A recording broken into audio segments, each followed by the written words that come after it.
Right back to the well here with Athlon Sports, SEC divisional predictions, player of the year predictions, and a whole lot more. Where does Athlon see Tennessee finishing in the SEC East? We'll tell you here on a Friday show.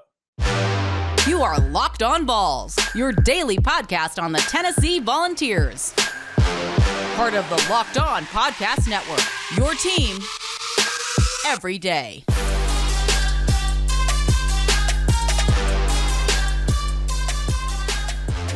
Well, happy Friday morning, everybody, and welcome into Locked On Vols. It is your team every single day. Thank you so much for choosing to make Locked On Vols your go-to Tennessee Volunteers podcast weekday mornings on YouTube. And, of course, wherever you find your podcast, it's your first listen, it's your first watch, and you're doing it here with me. I'm Eric Kane. I do radio in Knoxville, Tennessee. I write for the rival site that covers the University of Tennessee. That's volquest.com.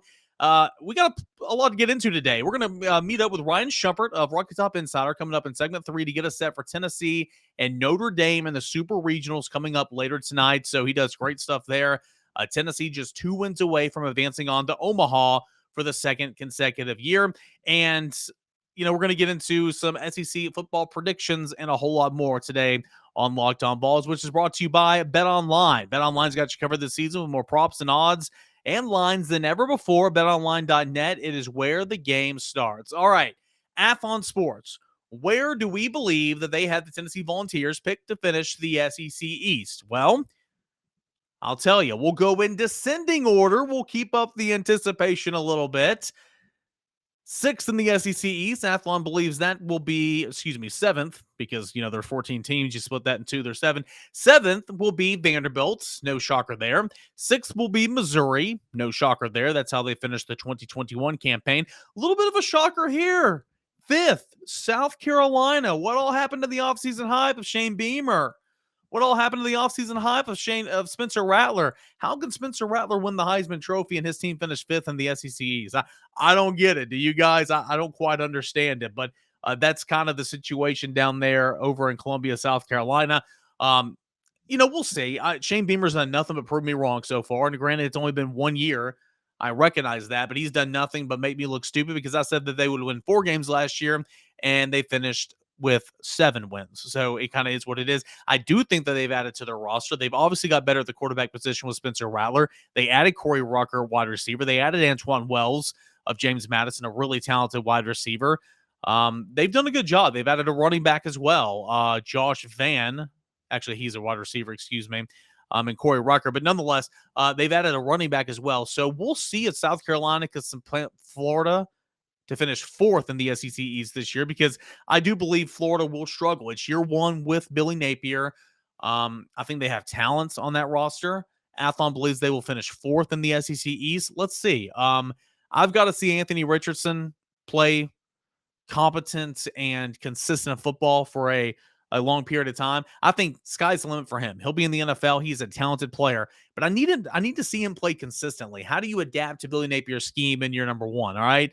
I think Florida will be down for it this year. I think that they might win 7 games, probably not 8 games. I don't know if they'll win 6 games again, but we'll see. But remember, Florida's not going to be down for long.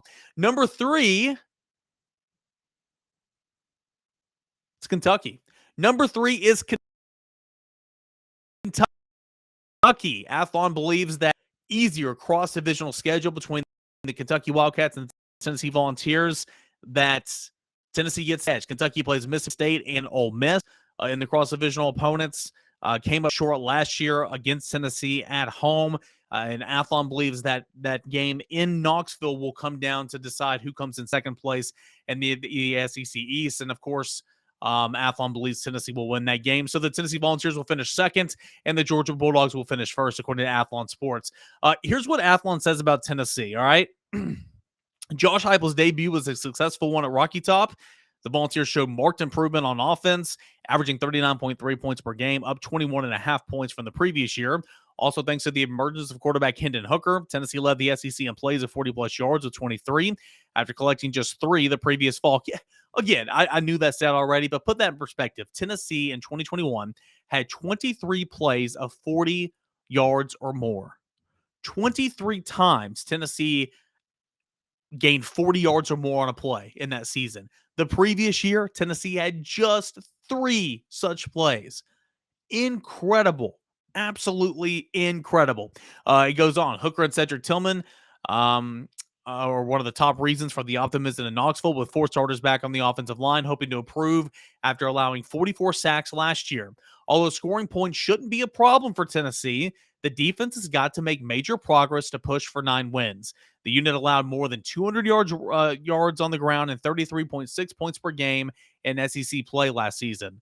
Lineman Byron Young and Tyler Barron, along with linebacker Jeremy Banks, provide a solid foundation up front for coordinator Tim Banks. However, the Volunteers simply need more talent, depth, and improvement to have any shot at pushing for Georgia for that number 1 spot in the SEC East. So, we'll see. We talked about upsets. A lot of you guys, dove into those those YouTube comments on the episode. And I thank you for that. Give me your thoughts on Alabama, Georgia. Some of you guys DM me, had some good conversations with a lot of you guys, and gave me why you think it won't happen. It could happen. It's Georgia. It's Alabama. But regardless of what's to come, Tennessee does still lack talent in some areas, and Tennessee still does lack depth overall. Let's just be completely honest about it. So, Athlon believes Tennessee will finish second in the SEC East. That's probably where I'm going to put Tennessee to finish as well. Second in the SEC East, behind Georgia, of course, who's the division winner according to Athlon. All right, so let's go ahead and look quickly over at the SEC West, shall we? The Western Division, Alabama is going to be at the top, no shocker there. Texas A&M is at number 2. Arkansas is at number 3. LSU will be at number 4. Ole Miss at number 5. Interesting. Mississippi State at 6. And Auburn, which is an absolute dumpster fire right now, comes in at number 7. That's no shocking there. I will say pretty surprising. Mississippi State towards the bottom of 6 is not shocking. Ole Miss at 5. Yes, I understand. You lost your All-American quarterback in Matt Corral. You lost your offense coordinator in Jeff Levy. You lost your defensive coordinator in DJ Durkin. I get all that. But you did bring in a quarterback in Jackson Dart. You brought in a running back in Zach Evans. You brought in wide receivers Jordan Watkins and Jalen Robinson of UCF. You brought in Michael Trigg as well of USC. I mean, again, Lane Kiffin calls himself the portal king. We'll see exactly how good these additions will play for him this year. But he did a nice job of adding to his roster. So I'm a little shocked that they have Ole Miss at 5. But if not, where would you put him, right? I mean, on one sense, I'm kind of surprised that Ole Miss is picked to finish 5th in the West. But they're not going to be in front of LSU. That would be the only team. I think LSU's got a ton of talent on that roster. They just have to kind of figure it out. Can they figure it out in 2022? Not to win the West, but to maybe have 8 wins. We'll see. But that team's coming, and that team will contend with Alabama every single year moving forward after this year, in my opinion. LSU finishes 4th, Arkansas 3rd, and A&M 2nd. We'll see what A&M is. Max Johnson, Haynes King, quarterback controversy. Arkansas could very easily be finishing 2nd in the SEC West this year. Those two could flip as well. So Athlon Sports picking Tennessee to finish 2nd in the SEC East this year. What say you? We'll come back with some more Athlon Sports nuggets here in just a moment. But BetOnline.net, it's your number 1 source for all your sports betting stats and information. Find all the latest sports developments, news, and odds, including this year's basketball championship matchup, the NHL Hockey Conference Finals, Major League Baseball, and, of course, the latest fighting news from MMA and UFC, all the way to boxing. BetOnline is your continued source for all your sports wagering information, live betting options, esports, reality television, and so much more. Guys, the weekend's coming up. You know what's coming up on Sunday, and there's a new golf league getting going right now with a ton of big-time names. All that'll be at betonline.net as well. Head on over to the website today, or use that mobile device, learn about all the latest trends and all of the action. BetOnline.net. It is where the game starts. It's going to be a shorter segment here as we get ready for Ryan Schumpert to talk a little Tennessee baseball. To conclude the show, we'll go back here and look at these Athlon Sports predictions. Again, Athlon Sports predicting Tennessee to finish 2nd in the SEC East. And so that's interesting there. Prediction for the SEC championship game. It'll be Alabama over Georgia. Shocker. Where have we seen that happen before? And we've also seen that vice versa before. But Alabama over Georgia, they got tons and tons of talent come back. I don't have to convince you guys of that. Here are some superlatives in season predictions per Athlon for the SEC. Offensive player of the year, quarterback Bryce Young. Well, he is the reigning Heisman Trophy winner, so that's not too shocking.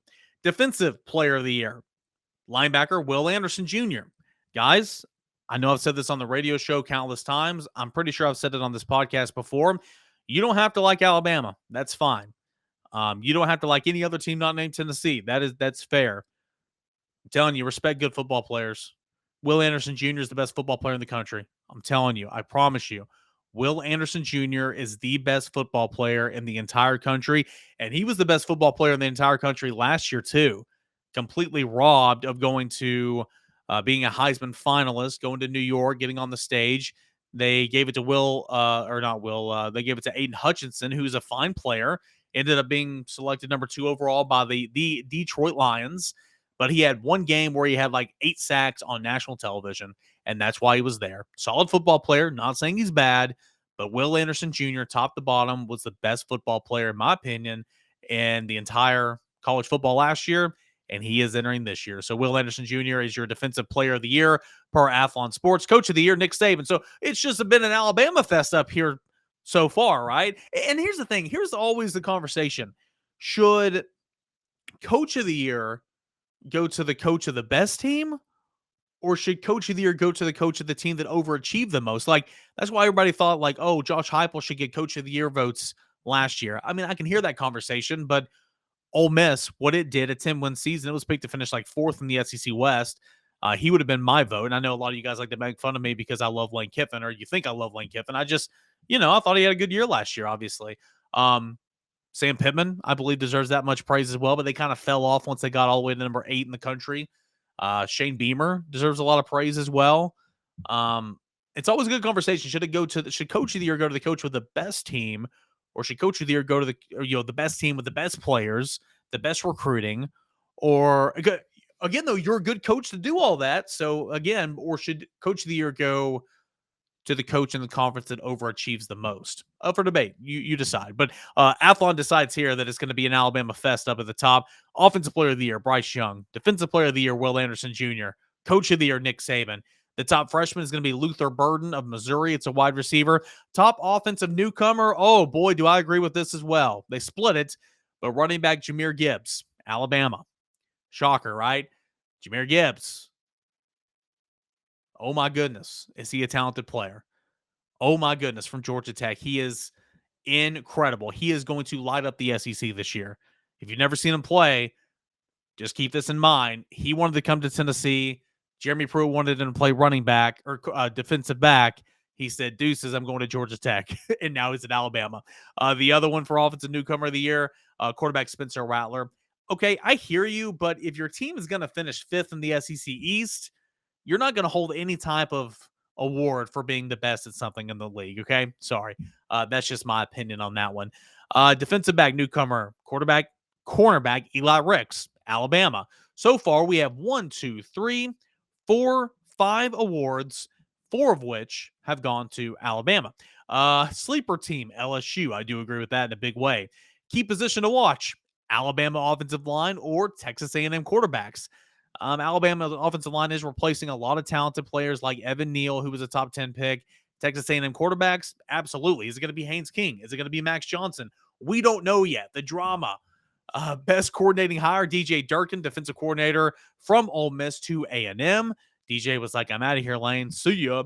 Hardest team to evaluate, Ole Miss. I would kind of agree with that because, again, you lost both coordinators. You lost a ton of talent, but then you brought in a ton of talent. You still have Lane, who will probably go back to calling plays. So, we'll see what happens there. Coach on the rise, Patrick Toney, co-defensive coordinator, Florida. Don't know who that is. Must-see game, Texas A&M at Alabama on October the 8th. Well, duh, Jimbo and Saban. Breakout player, Mason Smith, defensive lineman of LSU. Comeback player, Keyshawn Boutte, wide receiver of LSU. Yeah, he's going to be a first-round pick next year. So those were some of the superlatives from Athlon Sports. Notice no Tennessee football player on any of these superlatives. No Hendon Hooker, no Cedric Tillman, no Byron Young. So we'll see. That can be a good thing. That can be a bad thing. Team that's just minding its own business, going out there and getting wins, collecting dubs, or, no one's worthy. I think there'll be some teams some players for Tennessee that'll be worthy, no doubt. All right. Let's get into a little bit of a baseball conversation. Ryan Schumpert of Rocky Top Insider, he is going to join the show when we come back here on Locked On Vols. But I want to tell you about my friends over at rockauto.com. The ever-increasing makes of models, it's now impossible for your local auto parts store to stock up on all the parts that you need. Why endure the often pointless or seemingly intimidating questioning as your person waits behind the counter? Parts of the same computer, choosing one of the brand specifications that their warehouse happens to carry. You have computers and you have access to rockauto.com at your home and in your pocket. Save time and money when using Rock Auto. Why choose to spend up to 30 to 50, hell, sometimes even 100% more for the same parts from your chain or store or dealership when you can do it online from a company that's been doing it online for professionals and do-it-yourselfers for over 20 years. Rock Auto's prices are always so reliably low, and you can flip through their easy-to-use website today. So easy to navigate through and find all the parts available for your car or your truck. So go to rockauto.com right now and see all the parts available for your car or your truck. Right Locked On in the How'd You Hear About Us box so they know that we sent you. Amazing selection, reliably low prices, all the parts your car will ever need. Visit my friends at rockauto.com. And finally, I want to tell you about the Built Bars, okay? Built Bar. Don't you just love the chewy chocolate brownie? What about the caramel brownie and caramel swirl on top? So good, right? What if I told you that you can have all the chewy, chocolatey deliciousness plus 17 grams of protein? You can right now because the caramel brownie bars are available at built.com. Like right now, you got to act fast though because they are a fan favorite. 130 calories, 17 grams of protein, only 4 grams of sugar. I would honestly replace this like a regular brownie with one of Built Bar's caramel brownie bar in a heartbeat. It's that good, okay? And Built Bars are made with the protein which your body absorbs more efficiently and provides tons of more health benefits for you and your body. There's a million reasons why that you should try Built Bars, but for now, let's just say that the caramel brownie will rock your world, right? That is not an understatement. So it says on this sheet right here. Go to built.com right now. Use promo code LOCK15. You're going to get 15% off your order. Promo code LOCK15 for 15% off. That is all at built.com. And just a couple more minutes left here to wrap up this Friday show. And big thanks to you guys for always making Locked On Vols your first listen.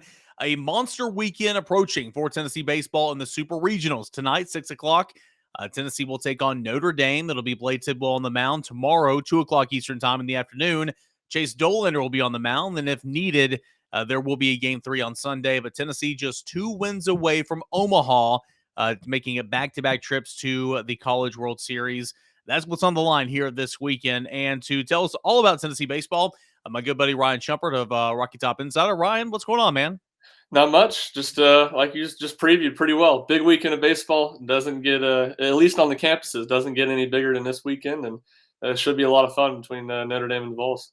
No, it'll be a blast, man. I think the environment at Lindsey Nelson's going to be ruckus. I mean this will be the last home slate of the season for Tennessee, no matter what. I think that Tennessee's kind of created a nice little home field environment, home field advantage, and so it should be a good one.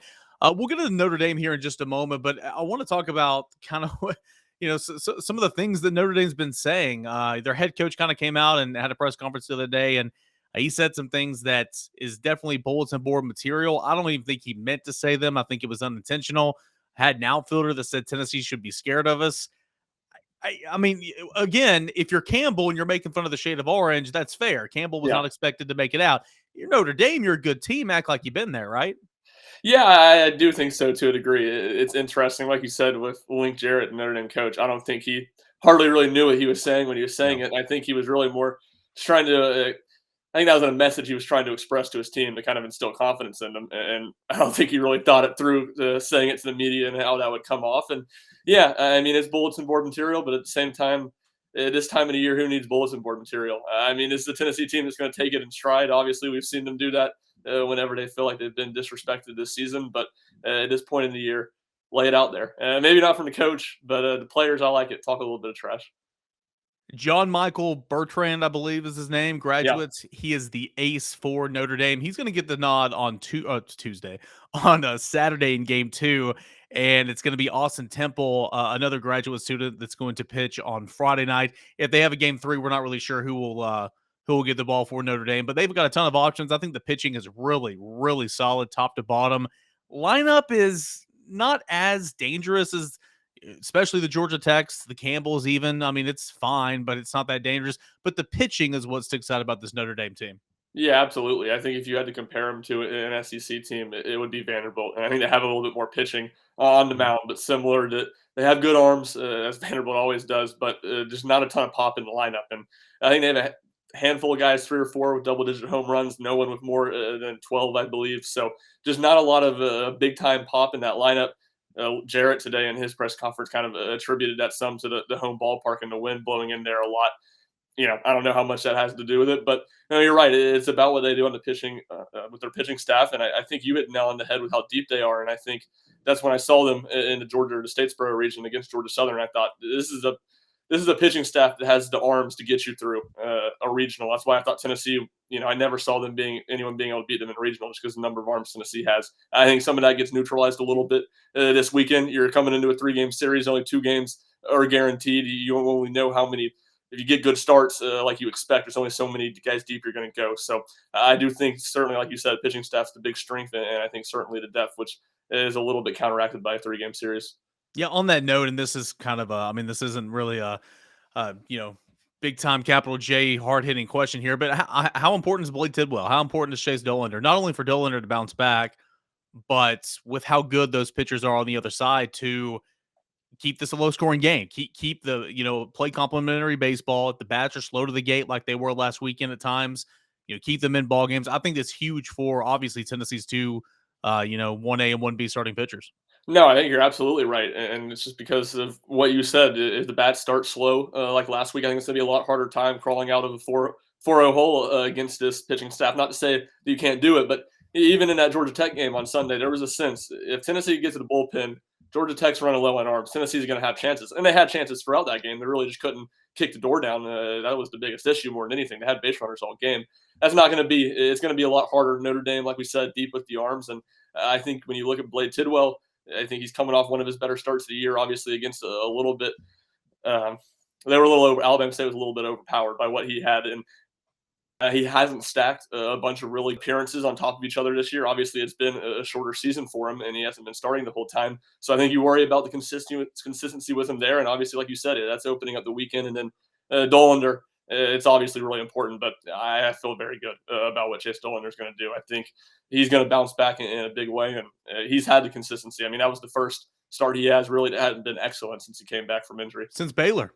Yeah. I mean, really. Yeah, it's and we bounced back from that, and I guess it was a few not midweek starts, but early season series that weren't as big after that. But you look at how we started SEC play. South Carolina, Ole Miss, his first 2 weekends, he was dominant.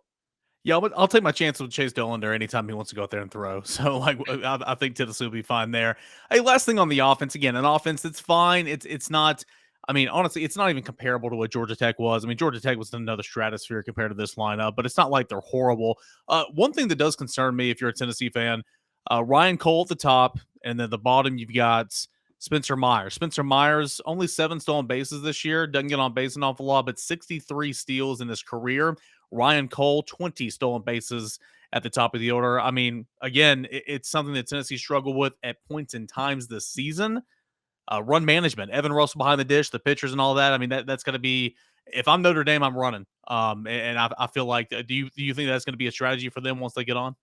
Yeah, I mean, I think so. That would be my strategy if I was playing Tennessee. I mean, it's really the only flaw when you look at the roster is that they've struggled to hold guys on, especially when their starting pitchers are in, especially Dollander. He's so dominant that I think you got to be aggressive with guys on the base pass when he's on the mound, and he is one of the guys that's really slow to the mound, and it makes things hard on Evan Russell or whoever the catcher is. So I think you're absolutely right. I do wonder how much coming in, kind of from the notion Jarrett had yesterday, talking about a small ballpark, if he's going to be a little more risk adverse to running guys on the bases because he feels like they can get a few balls out. And obviously, solo home runs don't beat you, as Frank Anderson said, but you get a couple guys on the base, they will. So I think that's one interesting thing to kind of look at it from a different point of view. But I certainly think Notre Dame's going to be aggressive on the base pass. That's certainly what I would do if I was in their spot. It's going to be a great one. Lindsey Nelson Stadium this weekend, all starting tonight. Ryan, do want to get your thoughts on the old middle finger salute to the center field wall, if you will. from Jordan Beck. Your thoughts on that, and then I want to get your thoughts on the coverage from the national media for that incident, but the lack thereof of an improper, report out there on an ESPN broadcast on Evan Russell earlier in the weekend. Yeah, no, I mean Jordan Beck. Yeah, I think most everyone could agree that he shouldn't be flipping off anybody in the outfield when he's running first base.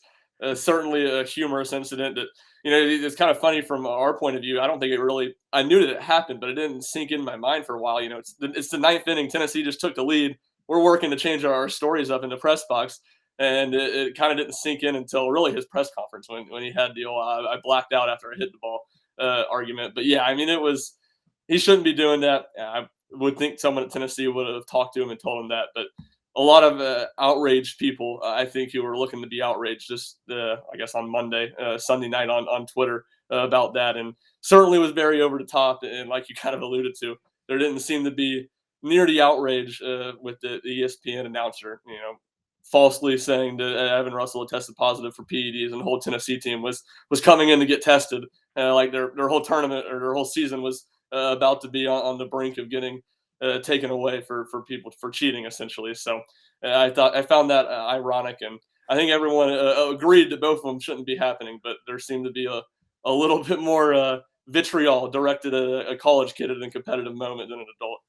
See, I saw you tweet about those things, and so I wanted you to step up and have your moment in the sun here. I agree with you. I think it was and again, the ESPN broadcaster, he's apologized. He read a script on television, wasn't even on TV. He wasn't even on it. I thought that was BS, but he came back. He apologized on social media again.